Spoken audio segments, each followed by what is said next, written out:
الحمد لله وكفى وسلام على عباده الذين اصطفى أما بعد فأعوذ بالله من الشيطان الرجيم بسم الله الرحمن الرحيم يا أيها الذين آمنوا قوا أنفسكم وأهليكم نارا وقال رسول الله صلى الله عليه وسلم السعيد من وعظ بغيره إن الله وملائكته يصلون على النبي يا أيها الذين آمنوا صلوا عليه وسلموا تسليما اللهم صل على سيدنا محمد وآله وعترته بعدد كل معلوم لك. زما عزتمند مسلمانانو ورونو، تیره جمعه دا خبره کړی شوې وه چې هر سړي له اول خپله اصلاح پکار ده او د نورو خلکو عیبونه لټول، د هغو کمزورۍ هغه تلاش کول دا نه دي پکار. او د علي رضی الله تعالی عنه دغه قول چې ابصر الناس من نظر على عیوبه، د ټولو نه ډېر لیدونکی کس هغه دی چې د هغه په خپلو عیبونو باندې نظر او خپل عیبونه د ځان نه وباسي او د بل خوبیانې په ځان کې راولي. چې عارفین وایي چې دا دوه سترګې د دې دپاره دي چې په دې یوه سترګه د بل کس خوبیانې ګوره په ځان کې راوله او په دې یوه سترګه خپل عیبونه ګوره د ځان نه لرې کوه. اوس موږ چې خپله اصلاح کوو نو په څه طریقه به کوو؟ د هغې دپاره به ذرایع او اسباب صحیح. امام غزالی رحمت الله علیه په احیاء العلوم کې یو څلور طریقې ښودلې دي چې په دې طریقه باندې یو انسان خپله اصلاح کولی شي چې دغه کم خوی خراب دی، کم عادت پکې خراب دی او دا د ځانه وباسي او د هغې نشاندهي ورته څوک کوي، نو د هغې دپاره وایي څلور طریقې دي. اوله طریقه دا ده چې د یو کامل استاد، پیر او مرشد نه ته خپله اصلاح کې او د هغه په مجلس کې کینې، هغه د کمې خبرې تا ته حکم کوي، د ښې خبرې د هغې پابندي کوه، د کمې بدې خبرې نه دې منع کوي د هغې نه منع کېږه او د هغه ارشادات او د هغه چې تا ته کوم هدایات درکوي په هغې باندې ژوند تېروه.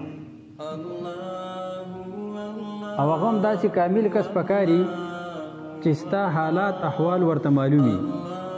که بالفرض ته یوه خبره داسې وکړې چې هغه مناسب نه او هغه تا ته دا ووایي چې داسې خبره بیا مه کوه او دا ته په ځان ګرانې نه او ته دا ووایې چې واقعي دا خبره زما صحیح نه وه، ما ته نشاندهي وشوه، آینده به دې زه ځان ساتم.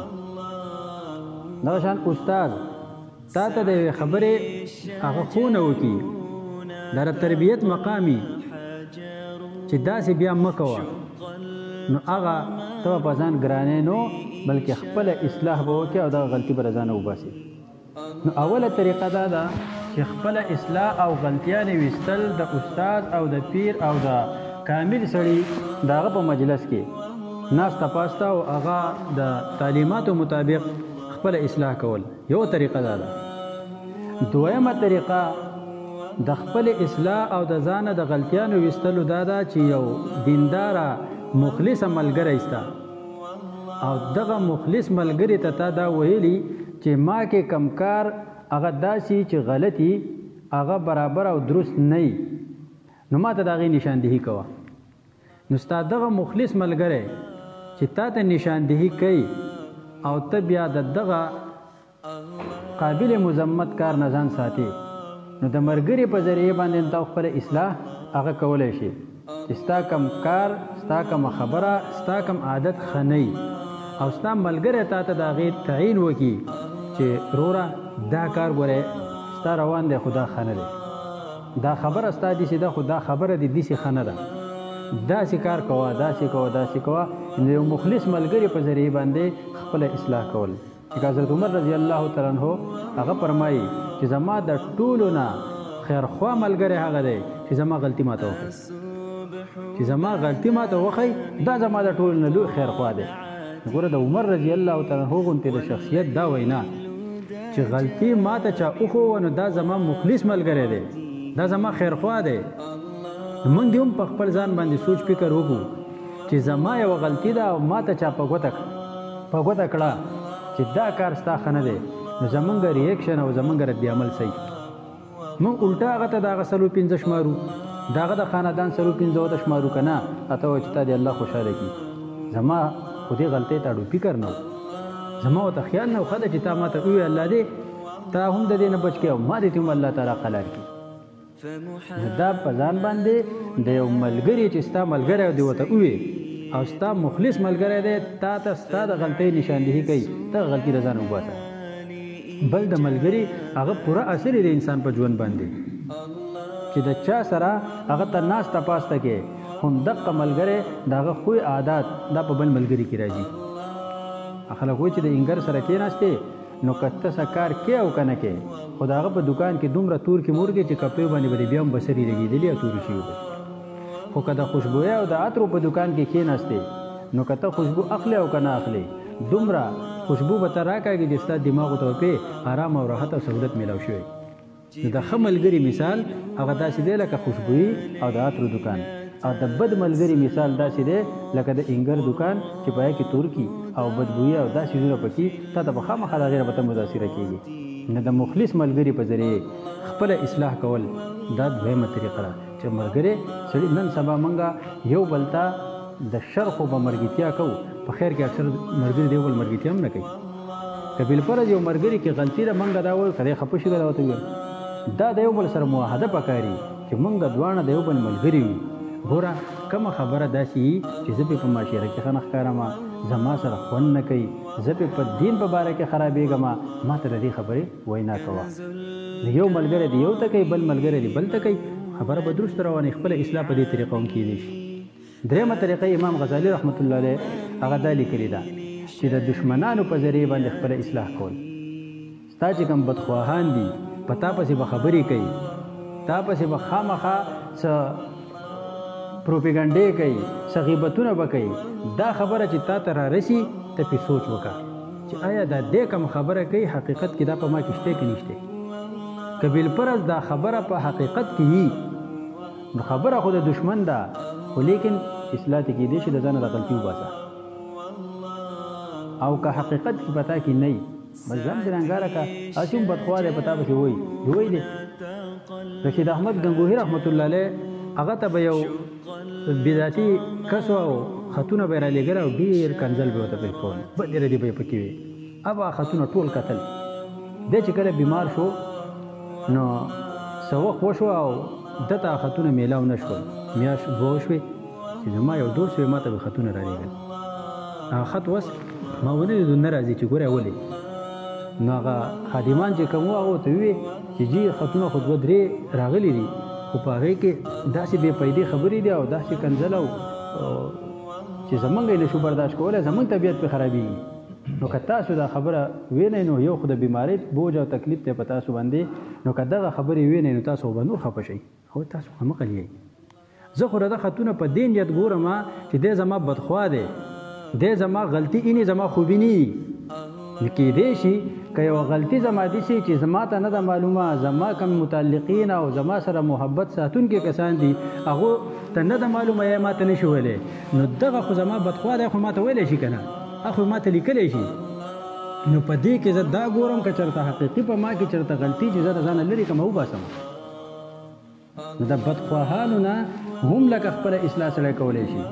لقمان حکیم صاحب ته هغه چا ووی، شیخ سعدي رحمت الله علیه ګلستان کې دا قصه لیکله چې د هغه نه چا تپوس وکړو چې تا دا ادب دومره ډېر د کم ځای نه زده کړلی چې دومره ډېر ادب دی پتا کې او عقل دی پکې.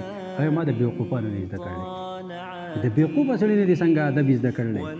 کم کار چې په بې ادبه سړي کې هغه په معاشره کې وی نه مزو نو ما پورې بد ښکاري، نو چې په هغه پورې بد ښکاري او دغه کار زه کوم نو په ما پورې به هم بد ښکاري که نه. نو ځان د دغه کار نه ساتم.